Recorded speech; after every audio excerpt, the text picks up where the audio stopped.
Olá, boa noite. O ND começa a série de entrevistas com os candidatos ao governo do estado de São Paulo. Lembrando que uma carta convite foi enviada a todos os partidos que concorrem a este cargo. O ND abre espaço para que os candidatos explanem suas propostas de governo e soluções para os principais problemas enfrentados em nossa região. O ND Especial Eleições de hoje recebe o candidato ao governo do estado pelo PSDB, João Dória. Boa noite, candidato, bem-vindo. Boa noite, Roberta. Muito obrigado pelo convite.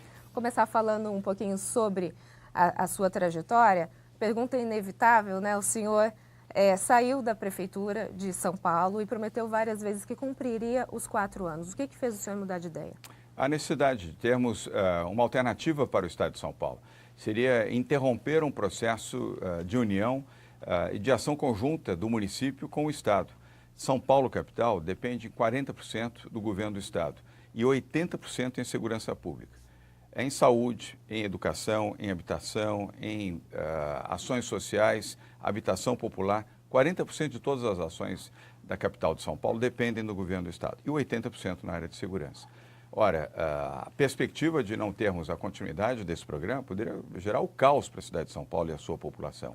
Preferi o sacrifício de sair, disputar e, obviamente, vamos trabalhar para vencer as eleições e trabalhar com Bruno Covas, que neste momento dirige e comanda, aliás, muito bem a cidade de São Paulo e, ao mesmo tempo, ajudar a população de São Paulo. Nós temos 12 milhões de habitantes na cidade de São Paulo, representando um adensamento que é o maior da América Latina, a maior cidade da América Latina, terceira maior capital do mundo.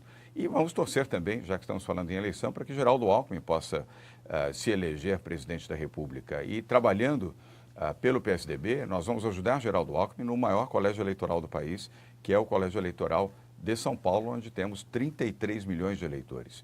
E se assim fizermos, a cidade de São Paulo e o estado de São Paulo ganham muito. A cidade de São Paulo, porque ganhou um bom prefeito, que é o Bruno Covas. Ganha um segundo prefeito, João Dória, no governo do estado de São Paulo, cuja sede é na capital de São Paulo.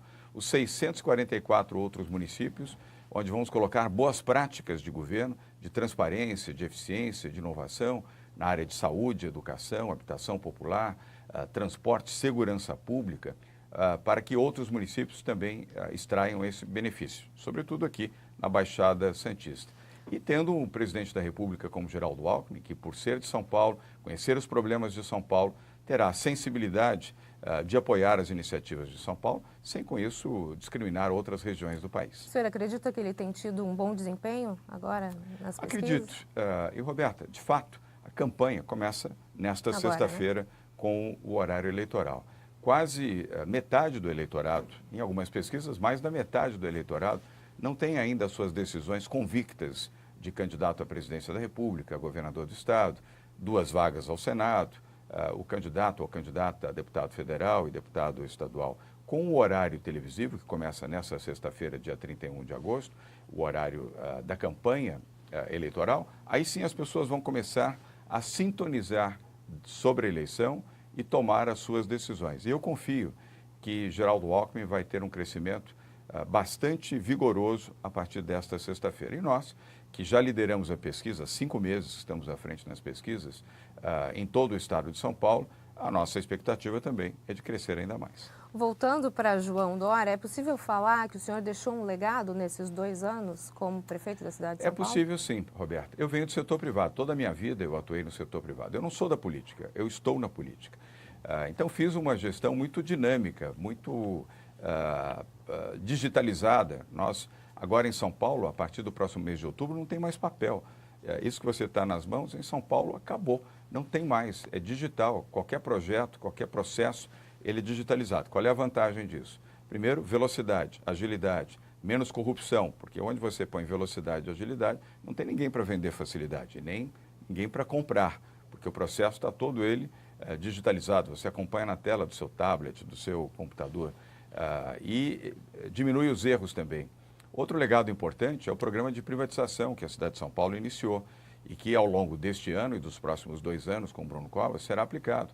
Nós vamos concessionar o estádio do Pacaembu, vamos privatizar o Autódromo de Interlagos, vamos privatizar o AMB, vamos concessionar o serviço funerário, todos os serviços nos cemitérios, concessionar todos os parques da cidade, oferecendo com isso melhores condições para a população. A população não vai pagar um centavo a mais pelos serviços, mas vai ter serviços muito melhores sem que o seu imposto seja destinado para isso.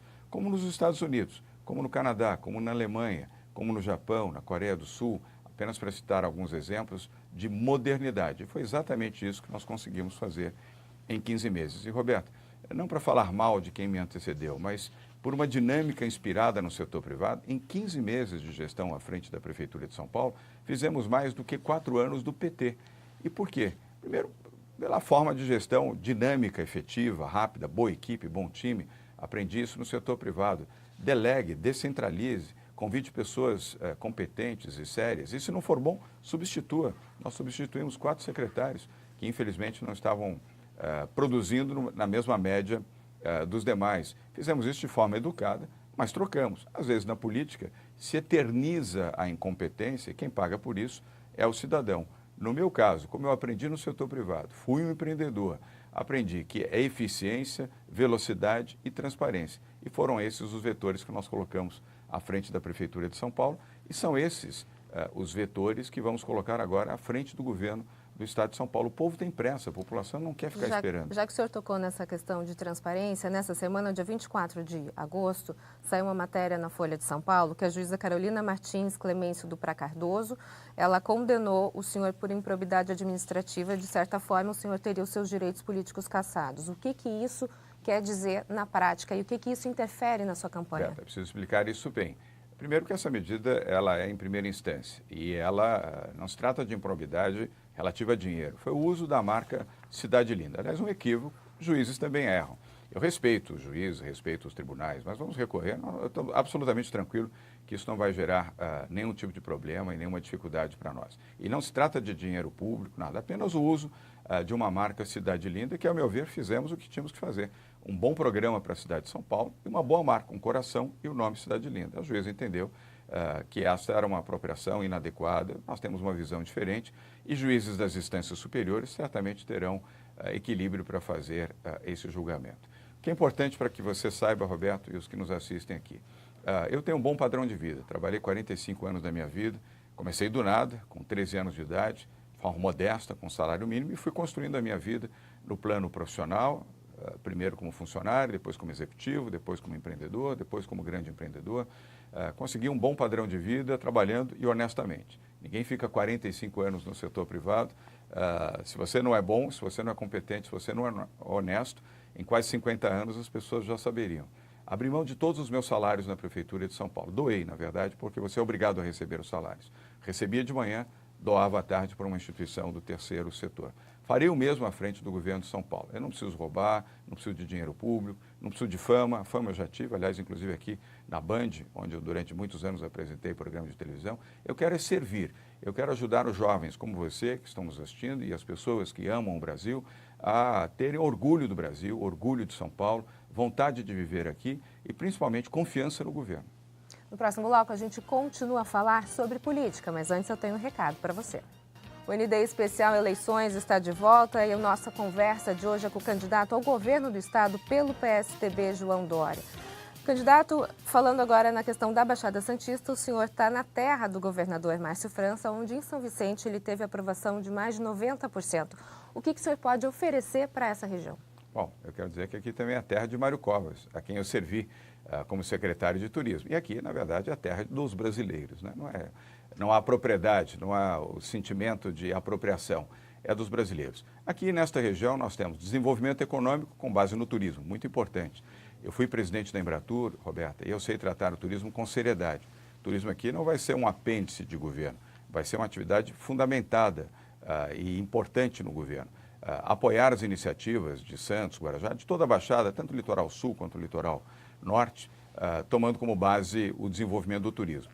Eu acredito muito no turismo de negócios, ou seja, convenções, congressos, eventos, porque atraem um público de alta renda, aumentam a despesa individual, o gasto médio per capita, isso melhora a condição da cidade, a arrecadação, evidentemente também a capilarização disso para os setores que estão envolvidos, a área de gastronomia, economia criativa, artistas, técnicos, produtores, cenógrafos, os hotéis, os bares, os restaurantes, as pousadas, os táxis, os aplicativos, todos ganham. O turismo é uma indústria de alta capilaridade e de rápida resposta na geração de emprego, renda e oportunidade. Então, teremos apoios efetivos para esta área. Igualmente, o apoio para a atividade comercial e atividade de tecnologia. Serviços e comércio são áreas importantes também na geração de empregos em toda a Baixada e merecerão a nossa atenção diferenciada. E eu explico na sequência. Uma das iniciativas que vamos colocar aqui é o Empreenda Fácil, que foi feito em São Paulo, na capital de São Paulo, com muito sucesso, onde reduzimos, Roberta, de 126 para 4 dias o tempo de abertura de uma empresa. O empreendedor, você que quer montar a sua empresa, quer montar o seu negócio, um cabeleireiro, uma franquia na área de perfumaria ou na área de alimentos e bebidas, antes você gastava na capital de São Paulo 4 meses só para registrar a sua empresa. Hoje você gasta 4 dias. E o mesmo nós desejamos aqui para todas as cidades da Baixada. É uma iniciativa governo estadual, com apoio do governo federal e, obviamente, das prefeituras municipais. E quando você faz o Empreenda Fácil, você faz o microcrédito também. Nós temos o Banco do Povo no estado de São Paulo. O crédito, para quem está iniciando o seu negócio, você que nos assiste agora e quer montar o seu negócio, o microcrédito até R$20 mil com juros subsidiados de 2,5% a 4%. É um juro baixo, o que permite que com esse dinheiro a pessoa organize a operação e a construção da sua empresa, do seu negócio, principalmente na área de comércio e serviços. Agora, já que o senhor está falando nessa questão de emprego, aqui na cidade de Cubatão a gente tem a questão das indústrias, né? Muita gente ficou desempregado nesses últimos anos. O que pode ser feito em relação a isso, candidato? E aí eu falei serviços, falei comércio, falei turismo. E agora chegou a área da indústria. A indústria nós precisamos de investimentos pesados, não é com investimento pequeno. E não é investimento público, Roberto, é investimento privado. Dessa área eu conheço bem, eu vivi 45 anos da minha vida no setor privado. É atrair investidores nacionais e principalmente investidores internacionais. Os modais de transporte, inclusive os portos, são muito atraentes para investidores internacionais. Investidores japoneses, sul-coreanos, árabes, chineses, europeus e americanos. E eu sei fazer isso, até porque durante 5 décadas negociei com bancos, com fundos de investimentos internacionais e vou trazê-los para São Paulo e trazê-los principalmente para áreas prioritárias de desenvolvimento industrial. E aqui na Baixada nós temos várias oportunidades para que esses fundos de investimentos internacionais façam as suas inversões. E é exatamente isso que nós vamos fazer já a partir de janeiro do ano que vem. Fala um pouquinho sobre saúde agora, candidato. É possível a construção de um hospital regional aqui? É possível, mas nós precisamos ter sempre cuidado para não fazer promessas que não possam ser cumpridas. Primeiro temos que apoiar aqui as Santas Casas. Elas têm um papel importante na região da Baixada e precisam de apoio. Apoio de gestão e apoio de recursos. Temos um projeto chamado Santas Casas Essenciais. Montamos um grupo de trabalho, inclusive, para isso, com gestores de hospitais privados que conhecem gestão, para poder oportunamente, após a nossa eleição, desenvolverem com os provedores das Santas Casas mecanismos de gestão mais eficientes. Vou dar um exemplo para você, para não ficar apenas na tese. Se você reúne 2 ou 3 ou 4 Santas Casas e formam como se fosse um consórcio, elas comprarão melhor insumos, medicamentos, equipamentos. Com isso você tem uma redução que pode chegar até 20% no custo médio só do consumo de medicamentos e insumos, que é muito, pode parecer pouco, mas não. O volume de pessoas atendidas versus o número de dias dá uma conta muito grande. Se você compra melhor, compartilhando essa compra, você vai reduzir esse custo, consequentemente fazer uma melhor gestão. E, obviamente, recursos do governo do estado que devem ser investidos também nas Santas Casas. As AMEs podem se tornar pequenos hospitais regionais, com menor custo. O tempo de construção e o investimento físico na construção é muito alto. O melhor é você utilizar aquilo que já existe, reformar, aprimorar, colocar em boas condições operacionais, fazer uma gestão com organização social, Se fala muito em soluções para a questão de saúde, mas elas envolvem dinheiro e a gente sabe que o cobertor é curto. Né? Como é possível fazer isso? Porque existem propostas, mas elas são possíveis de serem exercidas? Você tem razão, o cobertor é curto. Por isso é que você precisa ter boa gestão. Não é apenas recursos, até porque recursos são limitados. Boa gestão e recursos permitem que você faça mais e melhor na área da saúde. E é exatamente isso que nós vamos fazer. Melhorar a infraestrutura ou investir em salários? Os dois. Melhorar a infraestrutura e você tem que acreditar que as pessoas que atuam por exemplo, na saúde, na educação, e eu incluo aqui segurança pública, também tem que ter gradualmente condições melhores salariais. Mas nós temos que fazer isso de maneira responsável, tanto as prefeituras quanto o governo do estado. São Paulo é um estado no azul, Geraldo Alckmin deixou São Paulo no azul. Veja o que acontece no Rio de Janeiro ou no Rio Grande do Sul, para dar 2 exemplos aqui mais próximos, um desastre completo, não se pagam salários, não se pagam fornecedores, um caos absoluto. São Paulo não vive no caos, São Paulo tem uma situação de absoluto controle, é preciso manter, mas gradualmente melhorar as condições salariais dos professores, dos policiais civis, dos policiais militares e dos profissionais da saúde. E, obviamente, apoiar também iniciativas como das OS, organizações sociais que atuam já na área da saúde, Roberta, e também na área da educação. E até ampliar um pouco mais para o esporte, para a cultura, onde você tem geração de emprego, mas com custos, eu diria, mais competitivos e uma capacidade de resposta mais rápida também. E no próximo bloco a gente continua a falar com o candidato ao governo do estado pelo PSDB, João Dória. Nós voltamos em instantes. Até já. O ND Especial Eleição está de volta e a nossa conversa de hoje é com o candidato ao governo do estado pelo PSDB, João Dória. Candidato, conversar um pouquinho sobre a questão do Porto de Santos. É um porto que, infelizmente, tem perdido competitividade para outros portos do Brasil, como o Porto de Santa Catarina e o Porto do Espírito Santo. O que pode ser feito para que a gente segure essa carga aqui na nossa região? Roberta, você tem razão. E perdido, inclusive, competitividade internacional, que é ainda mais grave. O Porto é federal, você sabe, não é administração do Estado. Mas nós temos que aumentar a influência e o poder do Estado de São Paulo para melhorar a qualidade da gestão do Porto de Santos. Algumas áreas até foram privatizadas num passado recente, mas é preciso que ele tenha mais investimento privado. Ele seja mais de padrão privado e menos de padrão público, exatamente para não acontecer o que você mencionou. Melhorar a sua eficiência e melhorar o seu custo também. O custo do Porto de Santos é muito alto.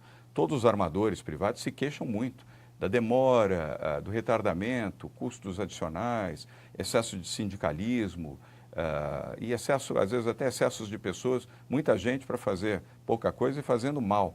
Então, nós temos que melhorar a qualidade do Porto de Santos. Eu, de novo aqui, evoco Geraldo Alckmin. Se eleito presidente da República, certamente poderemos ter uma gestão mais eficiente aqui no Porto de Santos. Agora... E vamos melhorar os acessos também. Aí sim, responsabilidade do Estado, compartilhadamente com as prefeituras. Os acessos ao porto, do porto para quem chega e para quem sai, tanto para transporte de carga quanto passageiros, pode melhorar e vamos fazer isso. A gente tem a questão também da alíquota do ICMS, que é um imposto que vem para o governo do estado e que é uma das alíquotas mais altas, se for comparado com esses 2 portos que eu mencionei anteriormente. É possível se pensar em algo a respeito de repente, diminuir essa alíquota por causa da guerra fiscal entre os estados? É possível. Guerra fiscal é muito ruim, todos perdem. Mas eu, primeiro, não vou colocar nenhum novo imposto. Eu sou contra novos impostos. Eu acho que o Brasil já tem impostos demais e os cidadãos pagam impostos e taxas demasiadamente. E ainda há candidatos aqui ao governo do estado que querem mais taxas, né? Nós temos que não fazer nenhuma taxa, nem novos impostos e, gradualmente, Roberta, reduzir impostos. Ter a coragem de fazer a redução de impostos de maneira responsável, evidentemente. Então, essa será a nossa linha de conduta à frente do governo de São Paulo. Redução de impostos e o compromisso de não criar nenhuma taxa, nenhum novo imposto para a população. Falar um pouquinho sobre segurança, candidato. O que se pode fazer para que o estado de São Paulo não se torne um Rio de Janeiro? Bem, já não se tornou, ou seja, nós temos já uma situação diferenciada. São Paulo tem os melhores índices de segurança do país. Acabamos de ter os novos índices agora. São Paulo reduziu a taxa de homicídios e mantém uma posição, vamos dizer, de ampla vantagem sobre qualquer estado brasileiro. Veja a situação do Rio de Janeiro. Quem está nos assistindo agora aqui pela Band, o que menos deseja é que São Paulo se torne o Rio de Janeiro, fique próximo de uma situação caótica. O Rio de Janeiro é tiroteio todos os dias. Nos últimos 12 meses, o Rio de Janeiro teve mais de 1.500 tiroteios registrados. São Paulo teve 121 tiroteios, uma diferença astronômica, mas isso não significa que nós não temos que melhorar. Temos que melhorar, sim, segurança pública e vamos fazer isso, Roberto. Primeiro, polícia na rua, nós temos que ter policiamento na rua. Vamos voltar às bases comunitárias, com a Polícia Militar operando 24 horas por dia.